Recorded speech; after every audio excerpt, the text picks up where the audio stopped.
হয়, আমি আজি উপস্থিত হৈছোঁ ভাৰত বাংলাদেশ সীমান্তৰ গোলগঞ্জ বিধানসভা সমষ্টিৰ ঝাপচাবাৰী গাঁৱত। আচলতে ঝাপচাবাৰী গাঁও যিহেতু ভাৰত বাংলাদেশ সীমান্তৰ এই ঝাপচাবাৰী গাঁৱৰ সমূহ লোক আহি ইয়াতে উপস্থিত হৈছে বা ভোটাৰ ৰাইজ, আমি ভোটাৰ ৰাইজৰ সৈতে আমি কথা পাতিম বা কি পালে, বিভিন্ন ধৰণৰ অভাৱ অভিযোগ এই অঞ্চলত কিন্তু আছে যিহেতু সীমান্তৱৰ্তী অঞ্চল।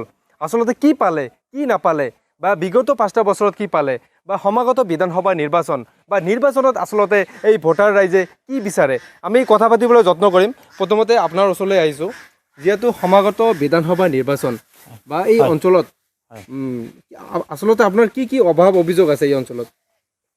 বৰ্তমান আমাৰ এই অঞ্চলত অভাৱ হ'ল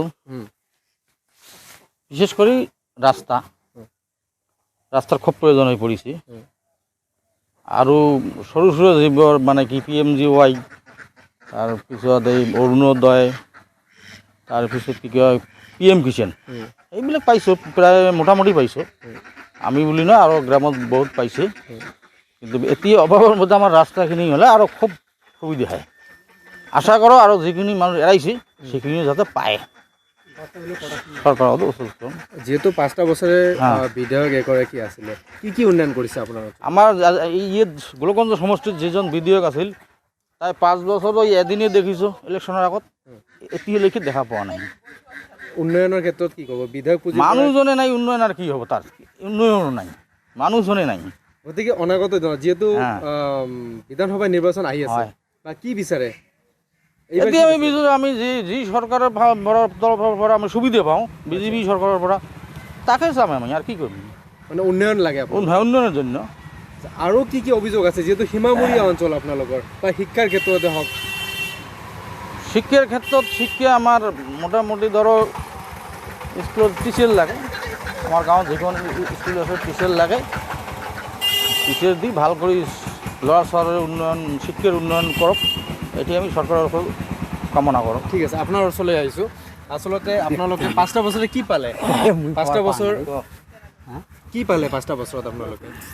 5টা বছৰতো পালোঁ, মানে সবটো সবে মানুহ পাই নাই, অলপ অলপ মানুহ পাইছে। অৰুণোদয় কিছুমান পাইছে, কিছুমান পোৱা নাই। আৰু ঘৰ দিছে, ঘৰ মানে 3 ভাগেৰ 1 ভাগ মানুহ পাইছে আৰ 2 ভাগ পোৱা নাই। এইটো মানে এই ঘৰৰ কাৰণত মই একটু দুঃখিত আছোঁ।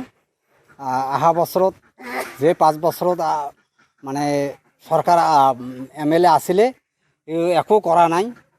এতিয়া আকৌ চৰকাৰ আহিব নাকি, এই চৰকাৰ দেখি কি কৰে। এইবাৰ কি কৈছে? আচলতে যিহেতু 5টা বছৰে কংগ্ৰেছৰ বিধায়ক আছিলে, বা এইবাৰ বিধানসভা নিৰ্বাচনত আপোনালোকে কি কৰিব বা কি বিচাৰে?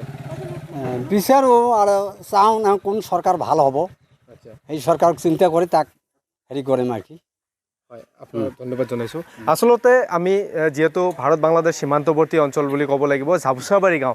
আচলতে ঝাপচাবাৰী গাঁৱত কিন্তু বিভিন্ন ধৰণৰ অভাৱ অভিযোগ বা ৰাইজৰ মাজত আছে, বা ৰাস্তা বা বাট পথকে ধৰি বিভিন্ন ধৰণৰ সমস্যা আছে, বা এই সমস্যাসমূহৰ বাবে আচলতে আমি ৰাইজৰ বা ভোটাৰৰ সৈতে কথা পাতিলোঁ, বা এটা কথাই উল্লেখ কৰিছে, যিহেতু 5টা বছৰে কোনো ধৰণৰ আঁচনি বা বিভিন্ন ধৰণৰ আঁচনি বা বিধায়ক পুঁজিৰ পৰা আঁচনি কিন্তু এই লোকখিনি কিন্তু আচলতে পাবলৈ সক্ষম হোৱা নাই। কিন্তু যিহেতু বিধানসভা নিৰ্বাচনৰ প্ৰাক মুহূৰ্তত কিন্তু আচলতে নতুনকৈ আচলতে চিন্তা চৰ্চা কৰিছে এই ঝাপচাবাৰী বা গাঁৱৰ ৰাইজে।